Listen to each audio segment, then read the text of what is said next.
Apple a encore rejeté notre app. Your app does not appear to include complete and final content. En gros, il y a des données fictives dans mon application. En fait, l'application est déjà sur Play Store. Ah, tu vois, il y a déjà même 44 personnes qui l'ont téléchargée. Mais ça, c'est des gens de la communauté parce que j'ai pas encore fait de marketing. Donc, j'ai dit sur YouTube que j'ai déployé l'application sur Android et que les gens pouvaient faire des tests. Et donc, ils ont fait des tests. Là, par exemple, je suis connecté à la base de prod et regarde les entreprises qu'on a, test. Ça, c'est moi, ça. Restaurant, il y a plein de trucs. C'est dit qu'ils testent, c'est encore moi. Test Swagger, c'est encore moi.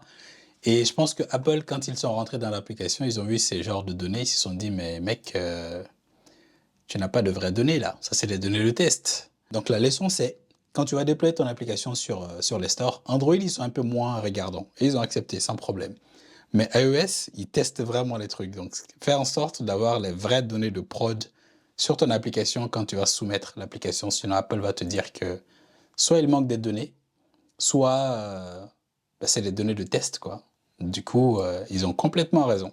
Donc, tout le monde, arrêtez de créer des données dans l'application jusqu'à nouvel ordre. Donc, ce que je vais faire, c'est que je vais supprimer tout ça. Et ce matin, j'ai déjà commencé à travailler sur un petit script qui utilise l'API Google Places pour afficher des données dans l'application si tu arrives dans l'application et qu'il n'y a pas de données. Donc, je vais faire ça. Je vais avancer sur ça tranquillement aujourd'hui et supprimer tout ce qui est sur la prod. Vos comptes ne seront pas supprimés. C'est les entreprises que vous avez créées que je vais supprimer, mais le reste, vous les retrouverez après. Donc ça, c'est mon petit script. Je ne vais pas te montrer parce que c'est pas très halal tout ça.